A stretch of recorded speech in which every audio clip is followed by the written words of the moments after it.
ከባክቴሪያው ጋር የተገናኙ ነገሮች እንዳሉ ለማወቅ የአንቲቦዲ ምርመራ ይደረጋል።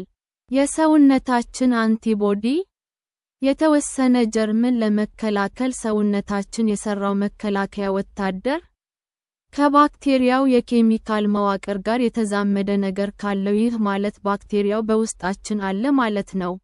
በዚህ ምክንያት ነው ሰውነታችንን ከባክቴሪያው ጋር ተመሳሳይ ነገር ያለው አንቲቦዲ የሰራው።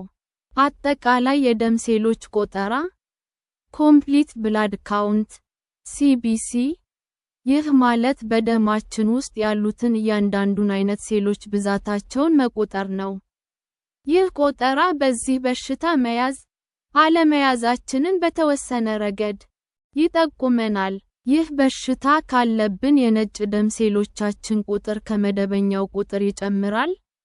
የፕላትሌት ሴሎች ደም እንዲረጋ ክሎት የሚያደርጉ ሴሎች ቁጥር ከመደበኛው ቁጥር ይቀንሳል።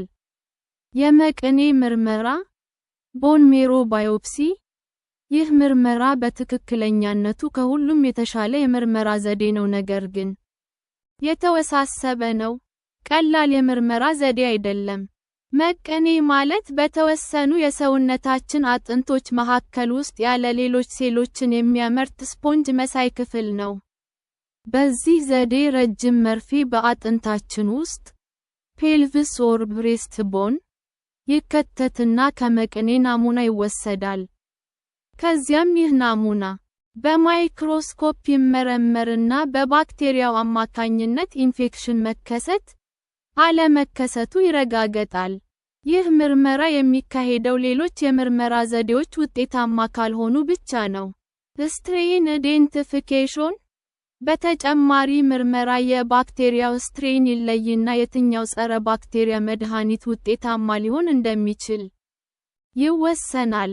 ትሪትመንት አንድ ሜዲኬሽንስ ለበሽታው የሚሰጥ ሕክምና ብቸኛውና ውጤታማው ሕክምና የጸረ ባክቴሪያ መድኃኒት ሕክምና ብቻ ነው። በአሜሪካ ውስጥ እርጉዝ ላልሆኑ ሰዎች ሲፕሮፍሎክሳሲን (ሲፕሮ) የሚባል ጸረ ባክቴሪያ መድኃኒት ይሰጣል። ሴፍትራያክሶን (ሮሰፍን) እስከ ይሄኛው ጸረ ባክቴሪያ መድኃኒት ሲፕሮፍሎክሳሲን (ሲፕሮ) መውሰድ ለማይችሉ ሰዎች ለምሳሌ ሕፃናት በመርፌ ይሰጣል። እነዚህ መድኃኒቶች ሰውነታችን ላይ የሚያመጡት የራሳቸው ችግሮች ሳይድ ኢፌክትስ አሏቸው። በተጨማሪም ለረጅም ጊዜ የሚወስዳቸው ከሆነ መድኃኒቱን መቋቋም የሚችሉ ሌሎች የባክቴሪያው ዝርያዎች ሊፈጠሩ ይችላሉ። ከአሁን በፊት ለዚህ በሽታ ተብሎ የሚወሰደው መድኃኒት ክሎራምፌኒኮል የሚባል መድኃኒት ነበረ። ነገር ግን ይህ መድኃኒት ሌሎች የባክቴሪያው ዝርያዎች እንዲፈጠሩና በሽታው መልሶ እንዲያገረሽ እያደረገ ስለነበር ይህንን መድኃኒት መጠቀም ቀረ።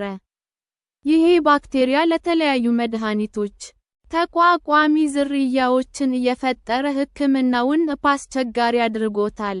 ለምሳሌ በቅርብ ዓመታት ታይፊ የሚባለው ይህንን በሽታ አምጪ ባክቴሪያ ትራይሜቶፕሪም ሳልፋሜቶክሳዞል እና አምፒሲሊን የሚባሉ ጸረ ባክቴሪያ መድኃኒቶችን መቋቋም ችሏል። ሌሎች ሕክምናዎች ይህ በሽታ ሲይዘን ረጅም ጊዜ በሚቆይ ትኩሳትና ተቅማጥ የሰውነታችን ፈሳሽ ዝቅ ስለሚል ብዙ ፈሳሽ መውሰድ ያስፈልጋል። በአስከፊ ሁኔታ ዲሃይድሬትድ ከሆንን በቬኖች የደም ቧንቧዎቻችን በኩል ፈሳሽ ይሰጠናል። አንጀታችን ከተበሳሳ የተበሳሳውን ክፍል ለመጠገን የቀዶ ጥገና ማድረግ ይኖርብናል። ፕሬቬንሽን በሽታው እንዳይዘን መከላከያ ዘዴ ይህንን በሽታ ለመከላከል ዋናው ዘዴ የተበከሉ ምግቦችንና መጠጦችን አለመውሰድ ነው። ይህ ዘዴ ኮሌራና ሄፓታይተስ ኤ የሚባሉ በሽታዎችንም ለመከላከል ይጠቅማል። ውሃን ከመጠጣታችን በፊት ማፍላት ወይንም ማከም። ፍራፍሬዎችን ከመመገባችን በፊት ሽፋናቸውን ልጦ ማስወገድ። ዝንቦችን ከምግብ አካባቢ ማራቅ። ፓስቸራይዝድ ያልሆኑ ምግቦች ላይ ጥንቃቄ መውሰድ። ሁሉንም ምግቦች ማብሰልና ትኩስ እያሉ መመገብ። ሼልፊሽ ሰላጣ፣ ፍራፍሬ እና አትክልቶች ባክቴሪያውን ለማስተላለፍ በጣም ምቹ ስለሆኑ እነዚህ ምግቦች ላይ ከፍተኛ ጥንቃቄ በሚገባ ማጠብ እና ማብሰል መውሰድ። መንገድ ላይ የሚሸጡ ምግቦችን አለመመገብ። በአሁኑ ጊዜ ያሉ የዚህ በሽታ ክትባቶች ውጤታማነታቸው ከ50% አይበልጥም። የአገልግሎት ጊዜያቸው ደግሞ ከ3 እስከ 7 ዓመት ነው። ክትባቶቹ በሚዋጥና በመርፌ መልኩ ይገኛሉ።